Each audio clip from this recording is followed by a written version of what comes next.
बिलखते बच्चे माओ की गोद में रह गए और उनके बाप रुखसत हो गए। माएँ तड़पती रह गई, हाथों से बेटे निकल गए। बहनें सिसकती रह गई, भाई हाथों से निकल गए। बच्चे बिलखते रह गए, बाप हाथों से निकल गया और उनकी लाशें तक नहीं मिली। उन मजबूरों, उन बेबसों, उन लाचारों के साथ क्या हम अमली तौर पे खड़े नहीं होंगे, या सिर्फ हम एक पोस्ट करके समझेंगे कि अपना हक अदा कर दिया, या सिर्फ इजहार तासुफ करके, या सिर्फ उनके लिए दुआ करके हम समझ लेंगे कि काफ़ी हो गया, या हमें अमली तौर पे उनके लिए मकदूर पर खड़ा होना पड़ेगा। हमारा दीन तो हमें यही सिखाता है। तो उन बिलखते हुए लाचार और मजबूर लोगों की मदद के लिए जब हम उनके साथ अमलन खड़े होंगे, हम उनकी ज़रूरत को पूरा करने के लिए अपने वसाइल के साथ खड़े होंगे, तो अर्श का रब कितनी करम नवाजी हमारे ऊपर फरमाएगा।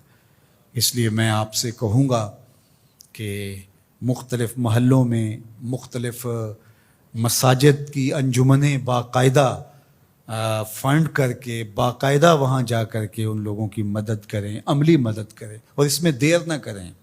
वक्त बड़ी तेज़ी के साथ गुजर रहा है, उनका एक एक लम्हा बड़ा कीमती है। एक वक्त का खाना खाया है तो दूसरे वक्त का खाना नहीं है।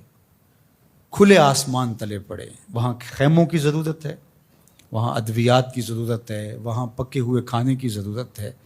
तो हर बंदा जिसको अल्लाह ने तौफीक दी है वो उनकी फौरी मदद के लिए भी पहुँचे, और उन लोगों की ज़रूरत जो इस सैलाब के रेलों के गुज़र जाने के बाद है, बाद में बैठ ना जाए। बाद में भी उनके मदद के लिए कोई एक मकान तामीर कर रहा है, कोई 2 मकान तामीर कर रहा है, कोई 10 मकान तामीर कर रहा है। मैं ये कह रहा हूँ कि हर मस्जिद के नमाजी मिल के एक एक मकान अपने ज़ुम्मे ले लें तो पाकिस्तान के अंदर जो लाखों मसाजिद हैं तो लाखों मकान उनके बन जाएंगे।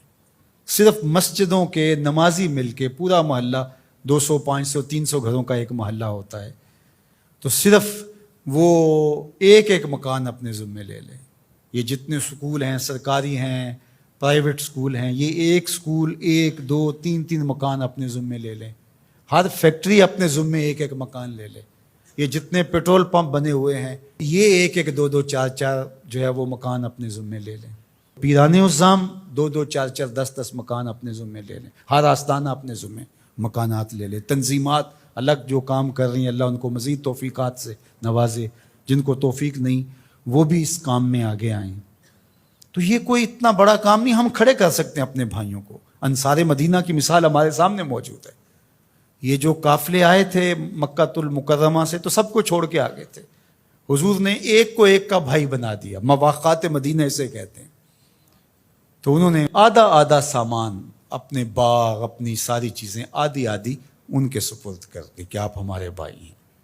कायनात में मदद, नुसरत, इआनत और यूं भाईचारे की कोई और दूसरी मिसाल इस तरह की नहीं है, और ये दीन क़यामत तक है। तो वो सुन्नत मुसलसल होनी चाहिए कि एक एक फैमिली अपने ज़िम्मे ले लें।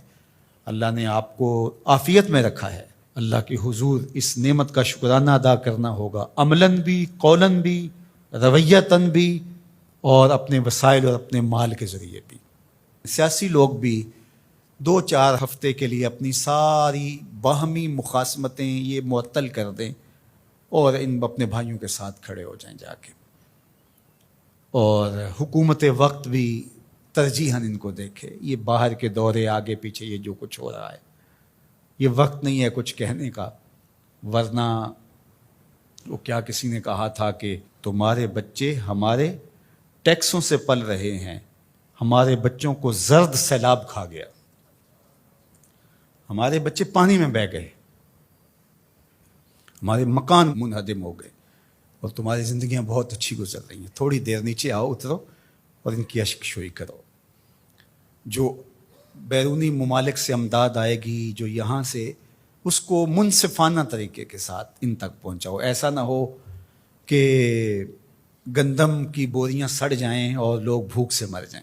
इन्होंने क़यामत के दिन गिरेबान पकड़ना है। वो बच्चे जिनकी लाशें फूल गई हैं उन पानियों के अंदर, वो नीम बरहना बच्चे, क्या वो क़यामत के दिन गिरेबान नहीं पकड़ेंगे?